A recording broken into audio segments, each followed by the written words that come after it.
ഇനി നമുക്കൊരു previous question നോക്കാം. അത് ഇമ്പോർട്ടൻ്റ് ആയതുകൊണ്ടാണ് നമുക്ക് എന്തായാലും എച്ച് എസ് എ ഏതൊരു എക്സാം ആണെങ്കിലും നമ്മുടെ റിനൈസൻസ് ചോദിക്കാത്ത ഒരു ക്വസ്റ്റ്യൻ പേപ്പർ ഉണ്ടാവില്ല. അപ്പോൾ അത് ഇമ്പോർട്ടൻ്റ് ആണ്. അപ്പോൾ നമുക്ക് നോക്കാം. നമുക്കറിയാം എച്ച് എസ് എ ചോദിക്കുന്നത് ഇംഗ്ലീഷിലായിരിക്കും, അതുകൊണ്ടാണ് ഇത് ഇംഗ്ലീഷിൽ എഴുതിയിരിക്കുന്നത്. ജനറൽ പേപ്പർ ഇംഗ്ലീഷിലായിരിക്കും. നമ്മുടെ ഫിസിക്കൽ സയൻസിൻ്റെ എന്താ പറയുക സബ്ജക്റ്റൊക്കെ മലയാളത്തിലായിരിക്കും ചോദിക്കുക. First question, which of the following social reformers and their works are correctly match? അപ്പോൾ നമുക്ക് മാച്ച് ദ ഫോളോയിങ്ങിലാണ് ഇപ്പോൾ എല്ലാ ചോദ്യങ്ങളും വരുന്നത്. ആ ഒരു ചോദ്യത്തിൽ തന്നെ 4 ചോദ്യങ്ങളുണ്ടാവും അല്ലേ. അത് കറക്റ്റായിട്ട് അറിയുന്നവർക്ക് നമുക്കത് കിട്ടില്ല. ഓപ്ഷൻസും തന്നിട്ടുണ്ടാവും, അതുപോലെ ABCD ഇങ്ങനെ ഒരു ഈ ഫോർമാറ്റിലായിരിക്കും. അപ്പോൾ നമുക്ക് 2 എണ്ണം നമുക്കിതിൽ ഇപ്പോൾ തന്നതിൽ 4 എണ്ണം അറിയണമെന്നില്ല. അതിൽ 2 എണ്ണമെങ്കിലും നമുക്ക് അറിയാമെങ്കിൽ നമുക്ക് ഓപ്ഷൻസ് നമുക്ക് ഇതിൽ നിന്ന് കട്ട് ചെയ്ത് കളയാൻ പറ്റും. അപ്പം നമുക്ക് നോക്കാം ഇതിൽ നിങ്ങൾക്ക് അറിയുന്നത് ഏതാണെന്ന് നോക്കി. അപ്പോൾ മോക്ഷപ്രദീപുണ്ട്, അരുൾനൂലുണ്ട്, ദർശനമാലയുണ്ട്, ഭൂഗോളശാസ്ത്രമുണ്ട്. ഭൂഗോളശാസ്ത്രമല്ല ഭൂഗോളശാസ്ത്രം കേട്ടോ, ഭൂഗോളശാസ്ത്രമുണ്ട് കേട്ടോ. അപ്പോൾ ദർശനമാല എല്ലാവർക്കും അറിയുന്നതാണ്. ദർശനമാല ആരുടെയാണ്? ശ്രീനാരായണ ഗുരുയുടെ എന്ന് അറിയാം. അപ്പോൾ ദർശനമാല ശ്രീനാരായണ ഗുരുവിൻ്റെ എന്ന് പറയുമ്പോൾ ഏതാണ്? 3 ആണ്. അപ്പോൾ ഇതിൽ ഓപ്ഷൻസിൽ 3 വരുന്നത് ഏതാണ്? ഇത് 2 ആണ് അല്ലേ. അപ്പോൾ നമുക്ക് ഇത് 2 അല്ല എന്ന് മനസ്സിലായി. അപ്പോൾ 2 നമുക്ക് കട്ട് ചെയ്ത് കളഞ്ഞു. ഇനി ഇത് 2 ഏതാണെന്ന് അറിഞ്ഞാൽ മതി.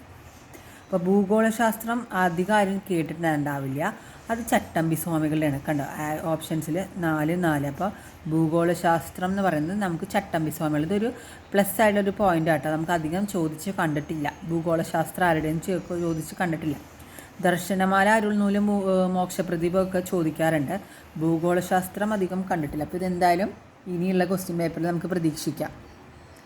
അരുൾനൂൽ, അപ്പോൾ ഈ 2 കിട്ടി. ഇനി അരുൾനൂൽ ആരുടെയാണ്? മോക്ഷപ്രദീപം ആരുടെയാണ്? മോക്ഷപ്രദീപം എന്ന് പറയുന്നത് ബ്രഹ്മാനന്ദ ശിവയോഗിയുടെയാണ്. മോക്ഷം കിട്ടുക, ഞാൻ പഠിച്ചിരുന്നത് മോക്ഷം കിട്ടുന്നത് ശിവൻ്റെ അടുത്ത് പോകുമ്പോൾ, ശിവയോഗിയുടെ അടുത്ത് പോകുമ്പോഴാണ് നമുക്ക് മോക്ഷം കിട്ടുന്നത്.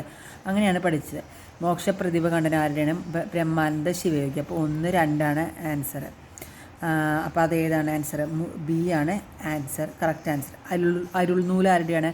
വൈകുണ്ഠസ്വാമികളുടെയാണ്. വൈകുണ്ഠസ്വാമിയുടെയാണ് അരുൾനൂൽ. അപ്പോൾ ഞാൻ ഒരു ഓർത്തിരിക്കാൻ വേണ്ടി പഠിച്ചതാണെന്ന് നിങ്ങൾക്ക് അങ്ങനെ ആവണമെന്നില്ല. വൈകുണ്ഠം എന്ന് പറയുമ്പോൾ നമ്മൾ എന്താണ് മരിച്ചു കഴിഞ്ഞാൽ വൈകുണ്ഠത്തിലേക്ക് പോകും എന്നുള്ളൊരു വിശ്വാസം. അപ്പോൾ അങ്ങനെയാണെങ്കിൽ നമ്മൾ എന്തെങ്കിലും തെറ്റ് ചെയ്തിട്ടുണ്ടെങ്കിൽ നൂലിലൂടെ നടത്തുന്നൊക്കെ ഇങ്ങനെ വെറുതെ നമ്മളിങ്ങനെ കേട്ടിട്ടുണ്ടാവുമല്ലോ. അപ്പോൾ അങ്ങനെ അരുൾനൂല് ഞാൻ അങ്ങനെ ഒരു കണക്ഷൻ കൊടുത്തിരുന്നത് കൊണ്ട് ഇത്ര നാളായിട്ട് ഞാനത് മറന്നിട്ടില്ല കേട്ടോ. അരുൾനൂല് വൈകുണ്ഠസ്വാമികൾ മോക്ഷം കിട്ടാൻ വേണ്ടിയിട്ട് ശിവൻ്റെ അടുത്ത് പോയി. പക്ഷേ മോക്ഷപ്രദീപം എന്ന് പറയുന്നത് ബ്രഹ്മാനന്ദ ശിവയോഗിയാണെങ്കിലും മോക്ഷപ്രദീപ ഖണ്ഡനം അതാരുടെയാണെന്ന് അറിയൂ. ഇതിന് കുറച്ചും കൂടെ പറഞ്ഞുതരാം. മോക്ഷപ്രദീപ ഖണ്ഡനം ആരുടെയാണ്? കണ്ടോ, ചട്ടമ്പി സ്വാമികളുടെ ഒരു കൃതിയാണ്. പ്രധാന കൃതികളിൽ ഒരെണ്ണമാണ് എന്ത്? മോക്ഷപ്രദീപ ഖണ്ഡനം എന്ന് പറയുന്നത്.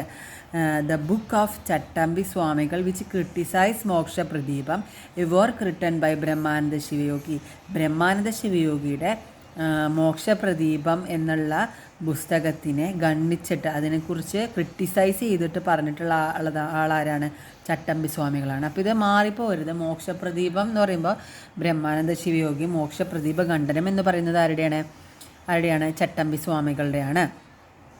ഇനി നമുക്ക് ശ്രീനാരായണ ഗുരുവിൻ്റെ കുറച്ച് പ്രധാന കൃതികൾ നോക്കാം.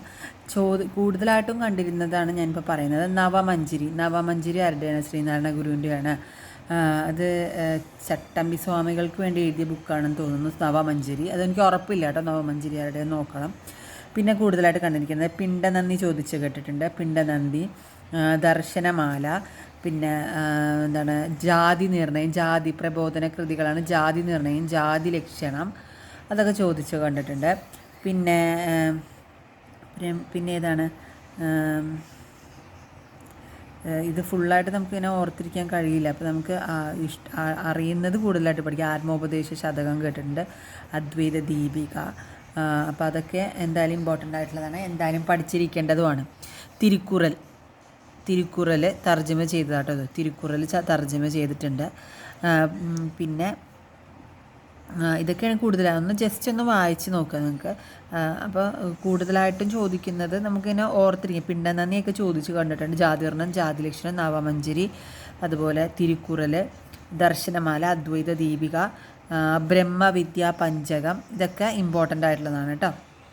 ഇനി വൈകുണ്ഠസ്വാമികളുടെ ആണെങ്കിൽ ഫേമസ് വർക്ക്സ് ഓഫ് വൈകുണ്ഠസ്വാമികൾ ഏതാണ്? അഖിലത്തിരുട്ട്, അമ്മനെ, അരുൾനൂൽ. അരുൾനൂൽ ഞാൻ പറഞ്ഞു വൈകുണ്ഠസ്വാമികളുടെ നമ്മൾ ചോദിച്ചു. അപ്പോൾ അഖിലത്തിരുട്ട്, അമ്മനെ, അരുൾനൂൽ, ഇത് മൂന്നുമാണ് പഠിക്കേണ്ടത് കേട്ടോ.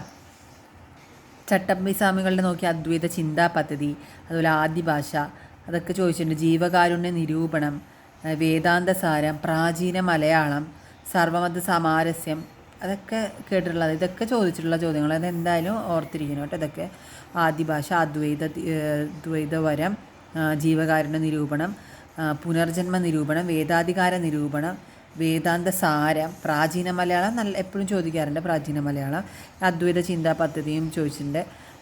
പിന്നെ ആദിഭാഷ ചോദിച്ചിട്ടുണ്ട്. ശ്രീചക്രപുജ, തമിഴകം, ഇതിൽ ഇമ്പോർട്ടൻ്റ് ആയിട്ടുള്ളതൊക്കെ ഒന്ന് ഓർത്തിരിക്കുക. ഇത് നിങ്ങൾക്കൊന്ന് പരിചയപ്പെടുത്താനാണ്. ഇങ്ങനെയാണ് ഇപ്പോൾ കൂടുതൽ ചോദ്യങ്ങളും വരുന്നത്. അപ്പോൾ ഓപ്ഷൻ കാണുമ്പോൾ പേടിക്കേണ്ട. ആ ഓപ്ഷനിൽ നിങ്ങൾക്ക് അറിയുന്നത് ഏതാണെന്ന് ടിക്ക് ചെയ്തിട്ട് ബാക്കിയുള്ളതൊന്നും കൂടി നോക്കിയാൽ മതി. ഇപ്പോൾ ഈ ദർശനമാല ശ്രീനാരായണ ഗുരു, അതുപോലെ അത് നമുക്ക് അറിയുന്നതാണ്. ദർശനമാല ശ്രീനാരായണ ഗുരു അറിയുന്നത് കൊണ്ട് തന്നെ ഈ രണ്ടെണ്ണം നമുക്ക് തെറ്റാണെന്ന് മനസ്സിലായി. രണ്ടും 2, 4 അല്ലേ. പിന്നെ ഈ 2 ഓപ്ഷനിൽ ഇതറിഞ്ഞാലും മതി. ഇപ്പോൾ നമുക്ക് അരുൾനൂൽ അറിയാമെന്ന് വിചാരിക്കുക. അരുൾനൂൽ അറിയാമെങ്കിൽ എന്താണ് വൈകുണ്ഠസ്വാമികൾ. അപ്പോൾ 2, 1 ഇതാണ് ശരി ഉത്തരം. അപ്പോൾ തന്നെ നമുക്ക് കിട്ടും. അപ്പോൾ ഈസിയാണ്. കുറച്ച് കുഴപ്പിക്കുന്ന ചോദ്യമായിട്ട് നമുക്ക് തോന്നാം.